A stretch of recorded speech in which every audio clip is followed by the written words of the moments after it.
दोस्तों, मैं अमित आपका स्वागत करता हूं। और सब कैसे हैं?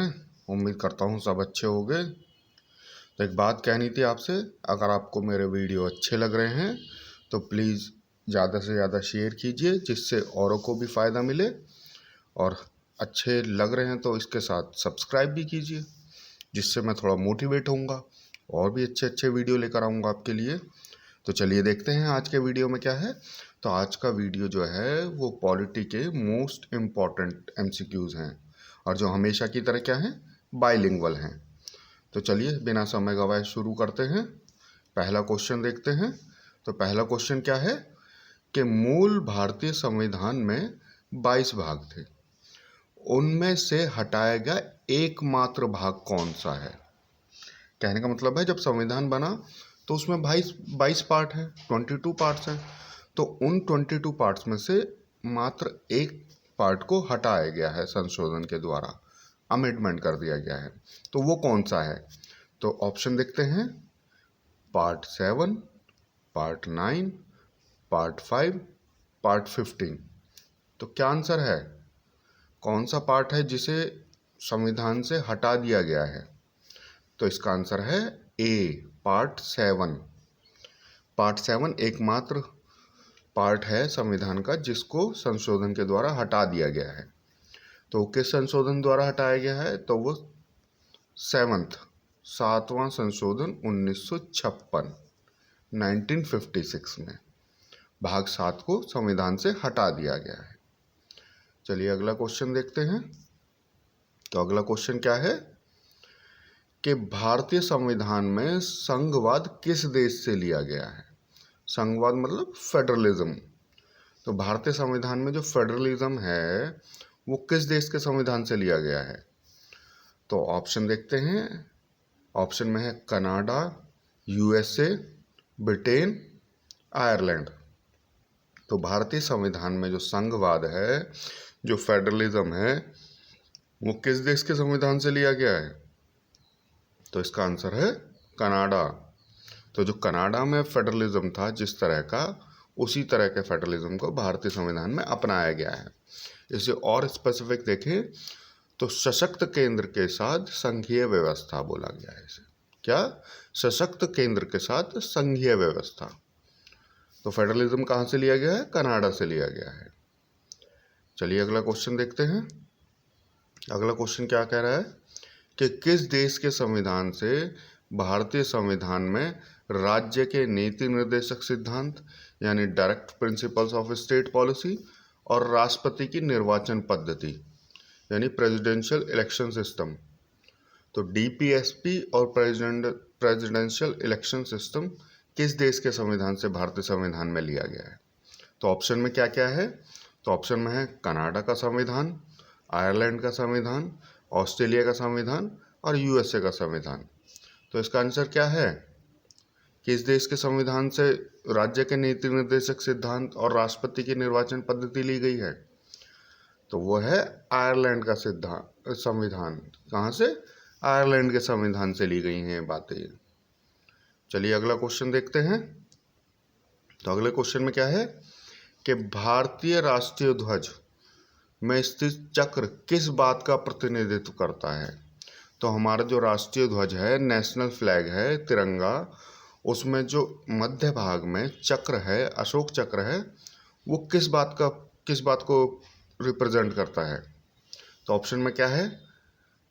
जो अशोक चक्र है, क्या वो न्याय का प्रतीक है, या वो त्याग का प्रतीक है, या वो शांति का प्रतीक है, या समृद्धि का प्रतीक है? तो क्या है आंसर? हमारे तिरंगे में जो चक्र बना हुआ है वो किस बात का प्रतिनिधित्व करता है? तो करता है न्याय का, सिंबल ऑफ जस्टिस का। और अगर और कलर की बात करें, हमारे फ्लैग में जो और कलर हैं, 3 कलर, तिरंगा 3 रंग से बना है ना, तो सबसे ऊपर वाला जो कलर है जिसे केसरिया बोलते हैं, वो त्याग का प्रतीक माना गया है। और मध्य भाग का सफ़ेद शांति का प्रतीक माना गया है। और सबसे नीचे जो हरा रंग है वह समृद्धि का प्रतीक माना गया है। ठीक है, चलिए अगला क्वेश्चन देखते हैं। तो अगले क्वेश्चन में क्या है कि शासन की एकात्मक पद्धति यानी यूनिटरी मेथड का क्या लाभ है, उससे क्या फ़ायदा मिलता है अगर यूनिटरी मेथड भाई अपनाया जाए, तो उसकी एडवांटेज क्या है। तो ऑप्शन में क्या क्या है, अधिक अनुकूलनशीलता, जनता द्वारा अधिक सहभागिता, दृढ़ राज्य, या सत्तावाद की कम संभावना। तो क्या है आंसर, एकात्मक पद्धति को अपनाने का क्या लाभ होता है। तो इसका आंसर है दृढ़ राज्य, फर्म स्टेट। ठीक है, यानी मजबूत सशक्त राज्य। ठीक है, चलिए अगला क्वेश्चन देखते हैं। तो अगले क्वेश्चन में क्या है कि भारतीय संविधान में कौन से भाग से संविधान का सार, उसकी अपेक्षा, उसका उद्देश्य, उसका लक्ष्य, उसका दर्शन प्रकट होता है, यानी दिखाई देता है। तो कौन सा पार्ट संविधान का, उससे संविधान की सारी बातें दिखाई देती हैं। तो ऑप्शन में क्या क्या है, fundamental rights, fundamental duties, preamble, या फिर directive principles of state policy. तो क्या आंसर है, संविधान का वह कौन सा भाग है जिससे संविधान के बारे में सारी बातें पता चलती हैं, चाहे वो उसका सार, तत्व हो, अपेक्षा हो, उद्देश्य हो, लक्ष्य हो, दर्शन हो। तो इसका आंसर है सी, प्रस्तावना, प्रियम्बल। प्रियम्बल से सारी बातें पता चलती हैं।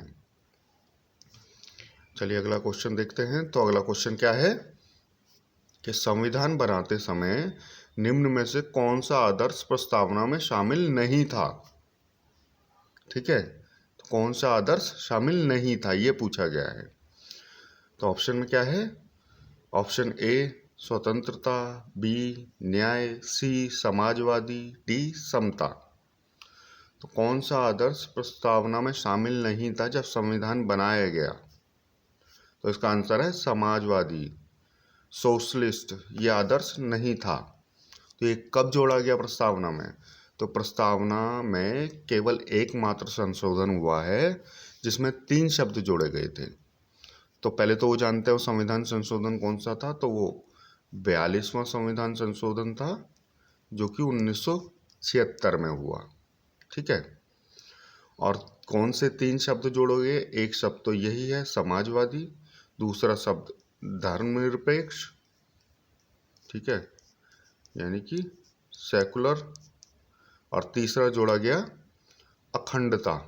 कौन सा, अखंडता, यानी कि इंटीग्रिटी।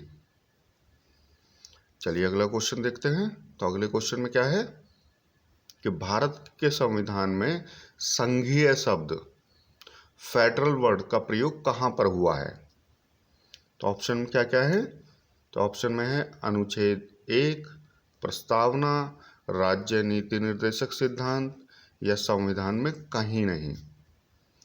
तो बताइए भारतीय संविधान में संघीय शब्द कहाँ प्रयोग किया गया है, क्या है इसका आंसर।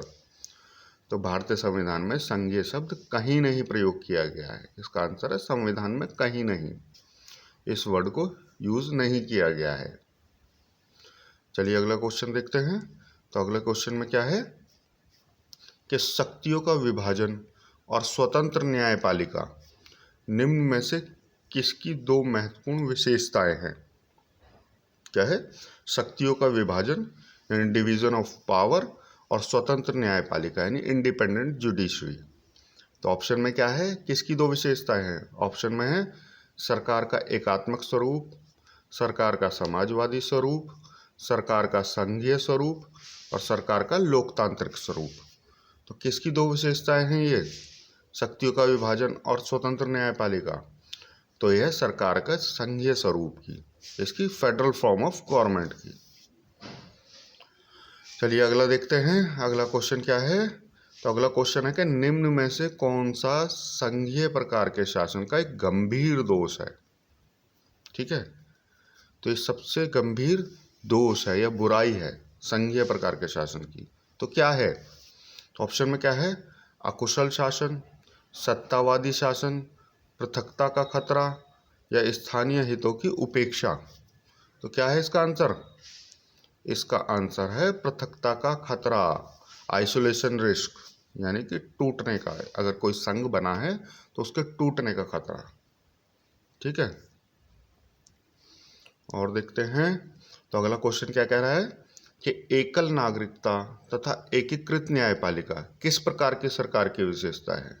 यानी कि सिंगल सिटीजनशिप और इंटीग्रेटेड या यूनिफाइड जुडिशरी किसकी विशेषता है, किस प्रकार की सरकार की। ऑप्शन में क्या क्या है, संघात्मक सरकार, समाजवादी सरकार, एकात्मक सरकार या लोकतांत्रिक सरकार। तो सिंगल सिटीजनशिप या इंटीग्रेटेड जुडिशरी किसकी विशेषता है, किस प्रकार की सरकार की। तो इसका आंसर क्या है, तो इसका आंसर है एकात्मक सरकार, यूनिटरी गवर्नमेंट। इसकी विशेषताएं हैं दोनों बातें। चलिए अगला क्वेश्चन देखते हैं। तो अगले क्वेश्चन में क्या है कि सरकार की निम्न प्रणालियों में से किन में से दो सदन पद्धति एक अनिवार्य लक्षण है। ठीक है, किस प्रकार की शासन पद्धति की two house system essential feature है। तो ऑप्शन में क्या है, एकात्मक प्रणाली, राष्ट्रपति प्रणाली, संघीय प्रणाली या फिर उपरोक्त में से कोई नहीं। तो दो सदन पद्धति किसका अनिवार्य लक्षण है, तो वो है किसका, वो है संघीय प्रणाली का, फेडरल सिस्टम का। ठीक है, चलिए अगला देखते हैं। तो अगले क्वेश्चन क्या है कि भारत के संविधान की कौन सी अनुसूची में भारतीय गणराज्य के राज्य और केंद्र शासित प्रदेशों के बारे में उल्लेख है। तो भारत में जितने भी राज्य हैं या यूटीज हैं, यूनियन टेरिटरीज हैं, तो उनका उल्लेख संविधान की कौन सी अनुसूची में है। तो ऑप्शन क्या क्या हैं, तो ऑप्शन है अनुसूची 2, अनुसूची 4, अनुसूची 1, अनुसूची 8। तो कौन सी अनुसूची में है भारतीय गणराज्य के राज्य और केंद्र शासित प्रदेशों के बारे में, तो अनुसूची 1 में।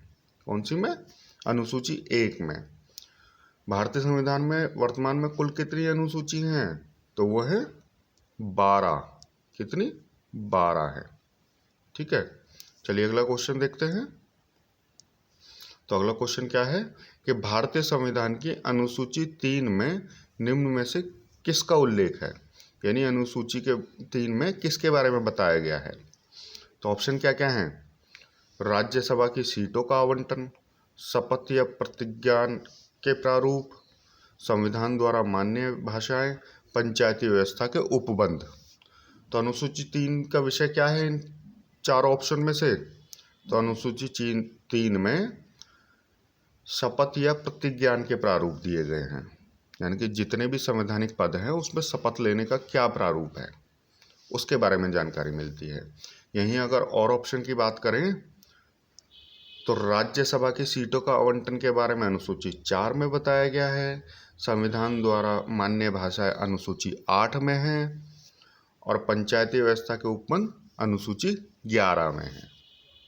ठीक है, चलिए अगला क्वेश्चन देखते हैं कि वर्तमान में संविधान द्वारा कितनी भाषाओं को मान्यता प्राप्त है। वर्तमान की बात कर रहे हैं, करंटली। तो ऑप्शन में क्या है, 14, 18, 20, 22। तो वर्तमान में भारतीय संविधान में कितनी भाषाओं को मान्यता प्राप्त है, तो आंसर है 22 लैंग्वेज को मान्यता प्राप्त है। अब अगर क्वेश्चन ये आ जाए कि मूल संविधान में यानी संविधान जब बना था तो कितनी भाषाओं को मान्यता दी गई, तो तब होगा आंसर 14। यानी कि मूल संविधान के बाद कितनी भाषाएं और जोड़ दी गई हैं, 8 भाषाएं और जोड़ दी गई। चलिए अगला क्वेश्चन देखते हैं। तो अगला क्वेश्चन क्या कह रहा है कि भारतीय संविधान की किस अनुसूची में दल बदल संबंधी कानून का प्रावधान है। तो ऑप्शन क्या क्या है, अनुसूची 12, अनुसूची 10, अनुसूची 7, अनुसूची 6। तो कौन सी अनुसूची में दल बदल संबंधित कानून का प्रावधान है, तो वह है अनुसूची 10। ठीक है, इसे बाद में संशोधन के द्वारा जोड़ा गया है हमारे संविधान में। तो संशोधन था 52वां अमेंडमेंट 1985। ठीक है, 52वां संशोधन 1985। चलिए अगला क्वेश्चन देखते हैं।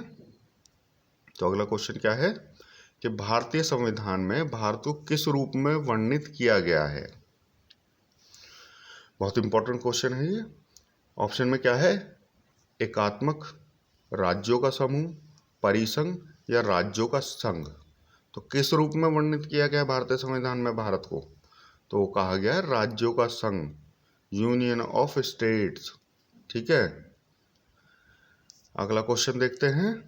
तो अगला क्वेश्चन क्या है कि भारतीय संविधान का कौन सा भाग संघ और उसके क्षेत्र के बारे में बताता है? यानी कौन सा part union and it's territory के बारे में डिस्क्राइब करता है? तो कौन सा पार्ट है? ऑप्शन में क्या है? Part 2, part 3, part 1, part 4। तो कौन सा भाग है जो संघ और उसके क्षेत्र के बारे में बताता है? तो वह है आंसर पार्ट 1। कौन सा? भाग 1। अगला क्वेश्चन देखते हैं। तो अगला क्वेश्चन क्या है कि निम्न में से किस अनुच्छेद में इंडिया जो कि भारत कहा गया है? यानी इंडिया दैट इज भारत कहा गया है। तो कौन से अनुच्छेद में कहा गया है? ऑप्शन क्या क्या है? Article 1, article 2, article 3, article 4। तो क्या है इसका आंसर? किस में कहा गया? इंडिया दैट इज भारत, यानी भारत हमारे देश के 2 नाम बताए गए हैं। तो इसका आंसर है अनुच्छेद 1। अनुच्छेद 1 में बताया गया है।